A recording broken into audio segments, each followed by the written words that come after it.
Assalamualaikum warahmatullahi wabarakatuh. Alhamdulillahi rabbil alamin. Wassalatu wassalamu ala ashrafil anbiya'i wal mursalin wa ala alihi wa ashabihi ajma'in, amma ba'd. Puji dan syukur alhamdulillah kita haturkan kehadiran Allah Subhanahu wa taala.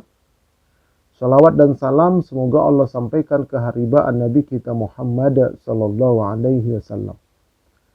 Bertemu kembali dengan kami Majelis Studi Dakwah Terapan yang mengulas dan mengkaji materi-materi dakwah untuk dapat diterapkan dalam ibadah dan kehidupan sehari-hari.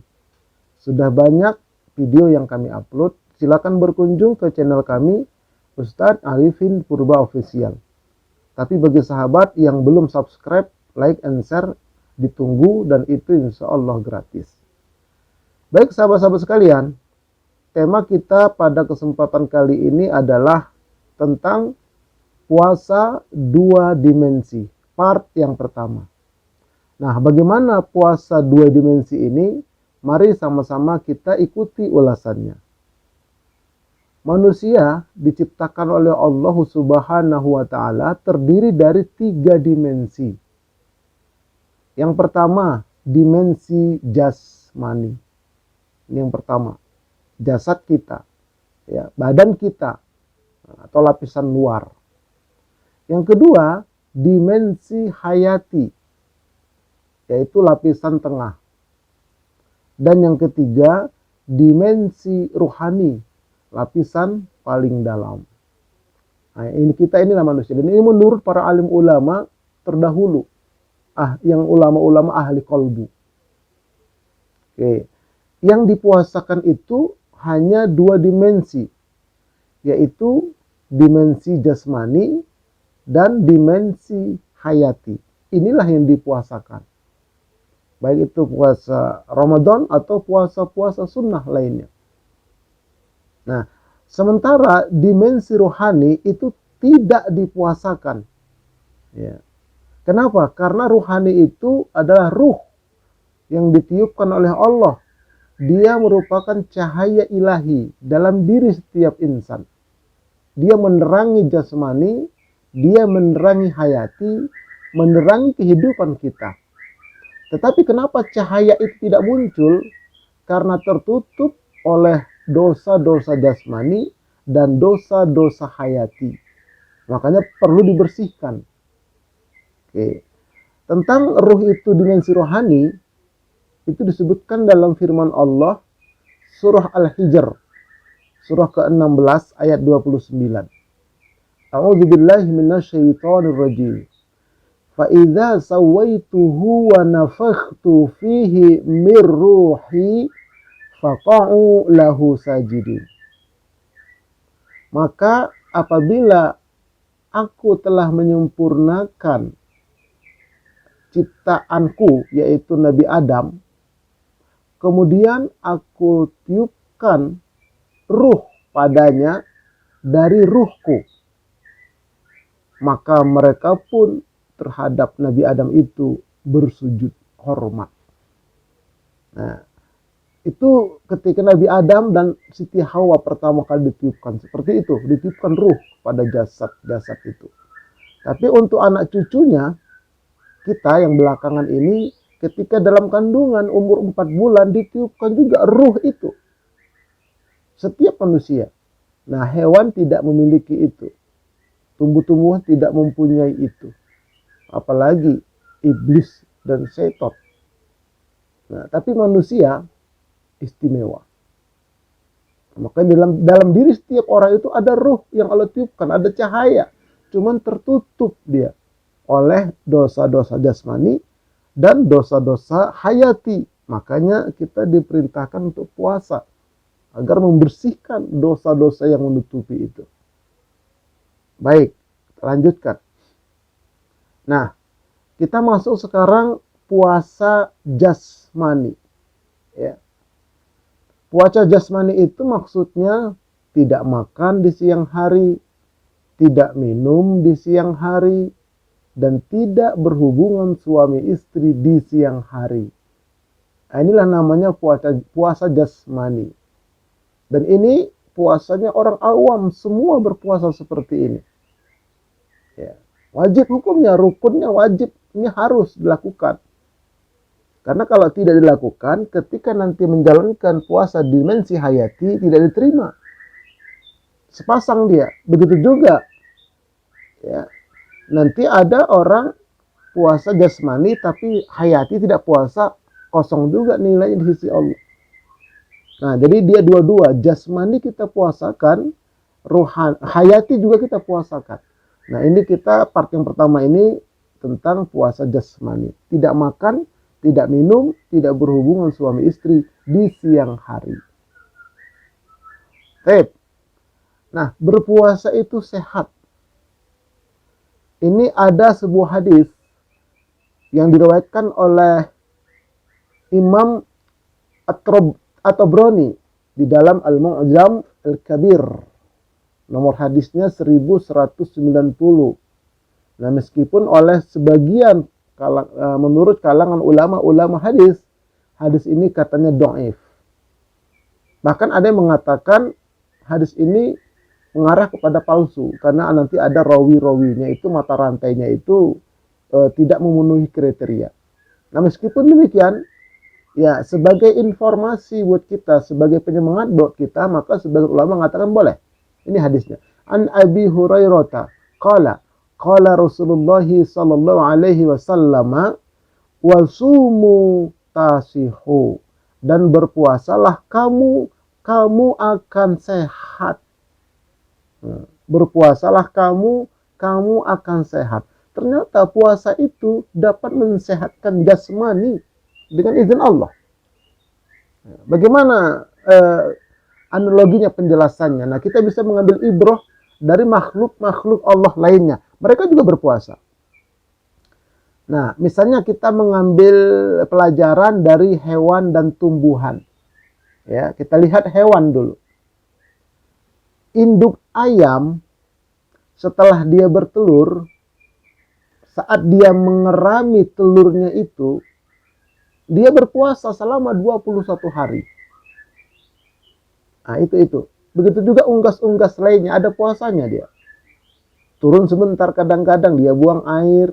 Kalau sempat dia minum sedikit, makan sedikit, buka puasa dia sedikit, lalu dia ngeram lagi selama 21 hari. Nah, buah dari puasanya itu melahirkan generasi baru, yaitu menetaslah telur-telur itu. Ya, perjuangan dari induk ayam puasanya itu. Nah, dari secara jasmani kita ini istirahat dia selama siang hari sebulan ini. Perut kita istirahat, tidak bekerja dia. Nah, maka kemudian nanti sel-sel kita itu ada tumbuh dia, generasi baru, sel-sel baru. Nah, maka kita menjadi sehat insya Allah. Itu yang kita bisa ambil pertama. Kemudian pohon rambutan misalnya. Saat pohon tersebut puasa dengan tidak memakan zat penyubur daun, maka daunnya akan berguguran. Nah, kemudian tumbuhlah daun baru, tumbuhlah tunas baru, lalu kemudian muncullah bunga. Bunga itu berkembang menjadi buah. Akhirnya bisa kita nikmati. Nah, itu karena pohon itu puasa dia. Banyak rontok daunnya, dia sedang puasa itu. Tidak memakan zat penyubur daun. Masya Allah. Jadi banyak sekali Allah berikan pelajaran terhadap makhluk-makhluknya. Makanya kita diperintahkan puasa agar jasmani kita itu sehat. Muncul sel-sel baru dalam tubuh kita. Akan tetapi ini puasanya mencontoh dari Rasulullah SAW. Bagaimana dicontohkan Rasulullah? Pertama, kita penuhi rukun-rukunnya. Kalau syarat itu jelas, harus orang muslim, balik berakal, mampu, sehat. Nah, setelah memenuhi syarat, kita jalankan sesuai dengan rukun yang disampaikan oleh Rasulullah SAW. Pertama, berniat. Dan niat ini setiap malam. Malam yujma'is siyama ma'al fajri fala siyama lahu. siapa yang tidak meniatkan puasa sampai terbit fajar waktu subuh dari maghrib, tidak ada niat dia, maka tidaklah sah puasanya. Ini kalau puasa wajib. Tapi kalau puasa sunnah, walaupun sudah terbit matahari, bahkan pulang dari masjid, tidak ada sarapan, Nabi itu pernah melakukan, aku puasa. Kalau puasa sunnah. Tapi kalau puasa wajib, kata Nabi itu tiap malam berniat. Kalau lupa bagaimana Ustaz? Insya Allah tidak akan lupa, karena begitu maghrib, buka puasa, boleh sudah berniat. Nanti mau terawih, niat lagi. Pulang terawih, mau tidur, niat lagi. Pas waktu makan sahur, niat lagi. Boleh berkali-kali niat. Dalam hati. Ada yang diucapkan untuk mengajak bersama-sama seperti di Masjid Nawaitu Sauma Godin. Tapi diucapkan itu tidak wajib. Yang wajib dalam kolbunya. Dalam kolbunya dia berniat dalam dirinya. Untuk puasa betul-betul besok. Nah itu yang dikatakan niat, tekad. Ya, kemauan yang kuat untuk menjalankan puasa pada siang harinya. Mulai terbit fajar itu sampai terbenam matahari. Tuh. Nah setelah berniat dia, rukun yang kedua adalah menahan diri dari yang membatalkan puasa itu. Sejak waktu imsak subuh itu hingga terbenam matahari. Nah, dia tahan tidak makan siang hari, tidak minum siang hari walaupun haus, walaupun lapar, meskipun tidak ada orang yang melihat, tidak berhubungan suami istri di siang hari. Pokoknya dia tahan sampai terbenam matahari waktu maghrib, barulah dia berbuka. Nah inilah ya puasa yang diajarkan oleh Rasulullah Sallallahu Alaihi Wasallam. Kalau begini puasanya, maka secara jasmani diterima dia puasanya. Nah ini rukunnya, mesti harus kudu, wajib dijalankan seperti ini. Berniat pada malam hari, kemudian pada siang harinya betul-betul dia realisasikan, dia buktikan niat itu. Dia tahan diri dia untuk tidak makan, tidak minum, tidak hubungan suami istri di siang hari. Nah, dalam niat ibadah kepada Allah, menjalankan syariat Allah. Nah, gitu ya. Baik. Kemudian kita juga mengikuti adab-adab puasa, ya sunnah-sunnah berpuasa yang diajarkan oleh Rasulullah Sallallahu Alaihi Wasallam. Yang pertama makan sahur. Nah, Nabi bersabda, as-sahuru aklatun barokah, fala tada'uhu walau ayyajra'a ahadukum jar'atan mimma, fa innallaha wa malaikatahu yusalluna alal mustahirin, alal mutasahirin. Sahur adalah makanan berkah. Oleh karenanya janganlah kamu menolaknya meskipun hanya dengan seteguk air putih. Karena sesungguhnya Allah dan malaikat berselawat atas orang-orang yang sahur. Jadi dibangunin, Pak bangun, Pak bangun. Nak bangun, nak bangun, makan sahur. Masuk kenyang saya, Mak. Minumlah air putih. Walaupun 1 teguk, 2 teguk, baiklah. Bismillah, dia minum. Dia niat sahur. Maka dia mendapatkan salawat dari Allah. Salawat dari Rasulullah Sallallahu Alaihi Wasallam. Nah, tapi ingat waktunya itu setidak-tidaknya 30 menit sebelum azan subuh. Jangan jam 11 malam, itu bukan sahur, mindok namanya. Orang Medan bilang mentong. Nah, jangan jam 1 malam, itu midnight namanya. Jadi menjelang subuh itu. Itu yang pertama adabnya. Yang kedua, berbuka dengan kurma atau air putih. Idza aftara ahadukum falyuftir ala tamrin fa innahu barakah. Fa illam yajid tamron fal ma'u fa innahu tahurun. Artinya, apabila salah seorang kamu berbuka puasa, maka hendaklah ia berbuka dengan kurma. Jika tidak ada, maka dengan air putih. Air putih itu adalah pembersih. Hadis ini diriwayatkan oleh Imam At-Tirmidzi. Nah, jadi kalau tidak ada kurma, air putih. Nah, kurmanya itu 1, 3, 5. Itu kok gambarnya cuma 2, sudah saya makan 1 tadi malam. Nah, begitu. Nah, dengan air putih. Itu sunnahnya seperti itu kata Nabi, agar sehat.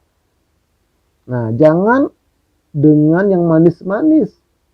Pakai timun suri 2, 1 baskom, tambah lagi sirup, es balok 1/4, sendirian, terus tiap hari begitu lebaran dia kencing manis.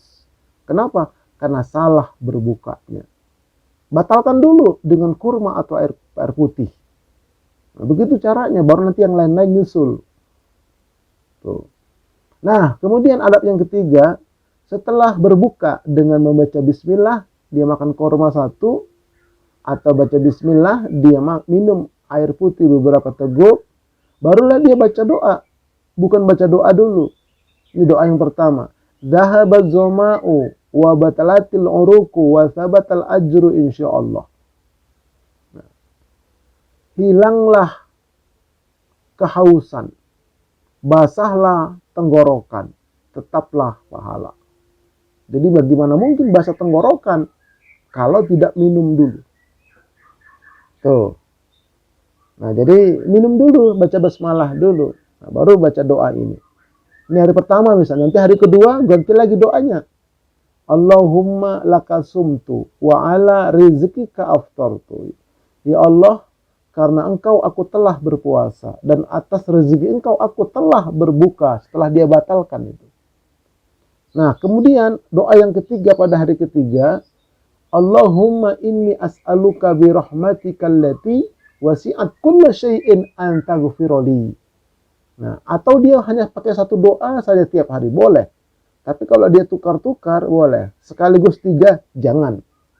Karena Nabi tidak pernah melakukan doa sekaligus 3 ini. Ya, jadi dia diatur setiap hari. Karena masing-masing doa ini ruhiyahnya beda. Ya, untuk membentuk kejiwaan kita nantinya. Nah, inilah adab yang ketiga. Nah, baik. Insya Allah nanti kita akan lanjutkan pada part yang kedua. Wallahu a'lam bishawab. Semoga bermanfaat. Sampai jumpa. Dan kita tutup dengan doa kafaratul majlis. Subhanakallahumma wa bihamdika. Ashhadu an la ilaha illa anta. Astaghfiruka wa atubu ilaik. Assalamualaikum warahmatullahi wabarakatuh.